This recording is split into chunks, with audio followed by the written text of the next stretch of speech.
मेरे प्यारे दोस्तों, ज्ञान के सागर में आपका स्वागत है। दोस्तों, कहते हैं कि इतिहास बहुत ही कड़वा होता है।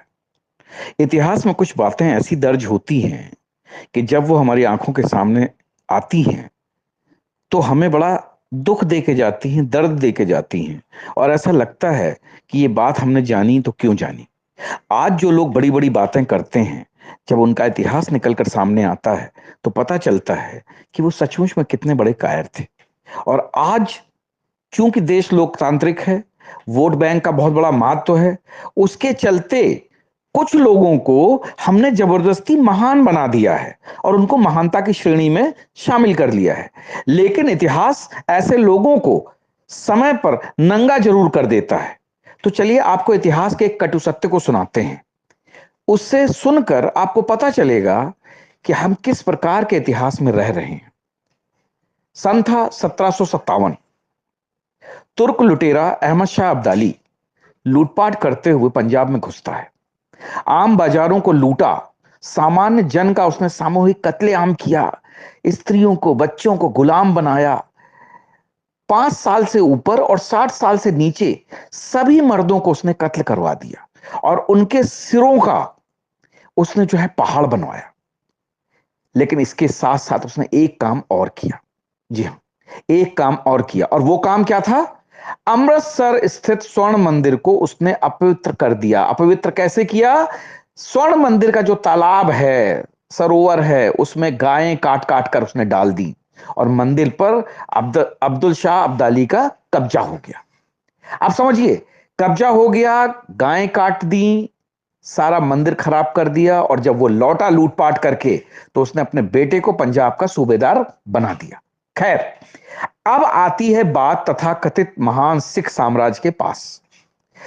उस तथाकथित महान सिख साम्राज्य के पास इतना बल नहीं था कि वे अपने स्वर्ण मंदिर को मुक्त करा सकें। जी हां, समझिए, ऐसे विकट समय में समूचे भारतवर्ष में सिर्फ एक ही व्यक्ति था जिस पर उनकी उम्मीद टिक गई। सिखों की उम्मीद उस पर टिक गई और फिर मदद के लिए 1 करोड़ चिट्ठी भी वहां पर पहुंची। और चिट्ठी कहां पहुंची? पूना।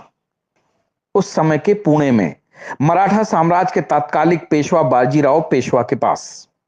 बालाजी बाजीराव पेशवा शिवाजी के सैनिक थे, हिंदुत्व के लिए अपना सब कुछ बलिदान कर देने वाले योद्धा थे। और जब उनको पता चला कि अमृतसर के स्वर्ण मंदिर पर सिखों के एकमात्र निशान पर इस तुर्क अहमद शाह अब्दाली का कब्जा हो गया है, उनका खून खौल उठा। वो सब कुछ अपना बलिदान करने के लिए तत्पर हो चुके महान पेशवा बाजीराव भल्लाल की महान शौर्य परंपरा के वाहक, वे भला कैसे ना आगे आते। अब आप समझिए, पेशवा बालाजी जो बाजीराव थे वो आगे बढ़े। पेशवा ने आदेशित किया अपने छोटे भाई सेनापति पंडित रघुनाथ राव राघोबा को। रघुनाथ राव के लिए सत्ता का कार्य नहीं, धर्म का कार्य था। वे अपनी सेना के साथ पहुंचे सरहिंद और एक ही झटके के साथ समूचा पंजाब मुगलों और अफगानों के अत्याचार से मुक्त हो गया। ये थे पेशवा बाजीराव बल्लाल, जिन्होंने की अहमद शाह अब्दाली के कब्जे से स्वर्ण मंदिर को छुड़ाया। स्वर्ण मंदिर पुनः पवित्र हुआ, सारी गंदगी निकालकर बाहर फेंकी गई, हिंदुओं का शौर्य स्थापित हुआ और वापस सिखों को स्वर्ण मंदिर को सौंप दिया गया। वहां की पवित्र पूजा परंपरा पुनः स्थापित हुई, धर्म का ध्वज पुनः लहराने लगा। लेकिन रुकिए, यह कथा यहां पूर्ण नहीं हुई। नहीं, कथा फिर से चालू होती है।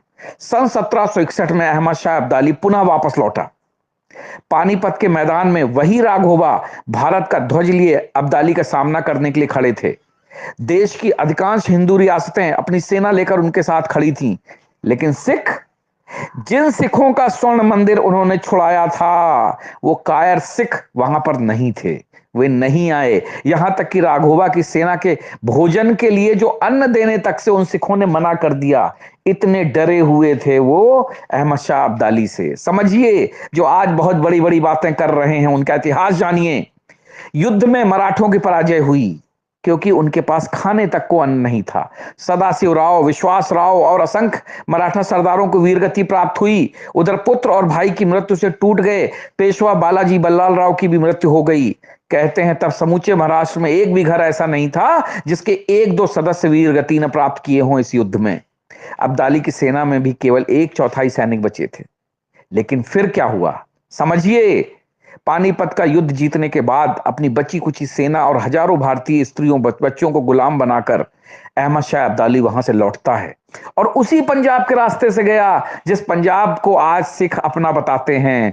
किसी भी सिख ने उस लुटेरे के ऊपर एक पत्थर तक फेंकने की हिम्मत नहीं की। समझिए, ये चाहते तो घेर के उसी समय अब्दाली को मार सकते थे क्योंकि उसकी एक चौथाई सेना ही बची हुई थी, लेकिन किसी सिख ने अपने जो है हथियार नहीं उठाए।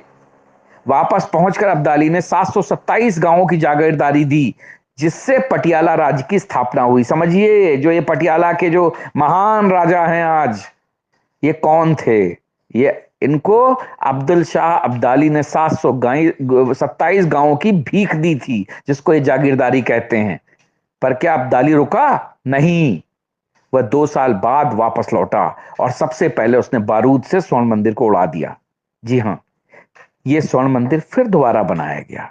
लोग कैसे कहानियां भूल जाते हैं।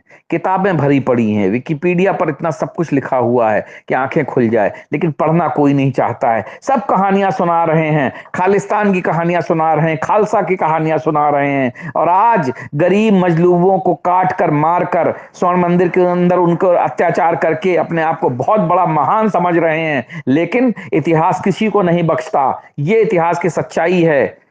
स्वर्ण मंदिर के उद्धारक पेशवा बालाजी बाजीराव जो थे, उन्होंने ही इस स्वर्ण मंदिर को बचाया था। ये बात आप और हम सभी को याद रखनी चाहिए। इतिहास इस बात का गवाह है। और किस तरीके से स्वर्ण मंदिर बना, बिगड़ा, उजड़ा और दोबारा बनाया गया, उन सब में अगर आप ध्यान दें तो सिर्फ और सिर्फ हिंदुओं का ही हाथ था। तो दोस्तों, गर्व करो अपनी सनातन संस्कृति पर, गर्व करो अपने धर्म पर, और गर्व करो अपने क्षत्रियपन पर कि हम लड़के जीते और जीतने के बाद दुश्मनों से अपने देश को आजाद कराया। जय हिंद, जय भारत।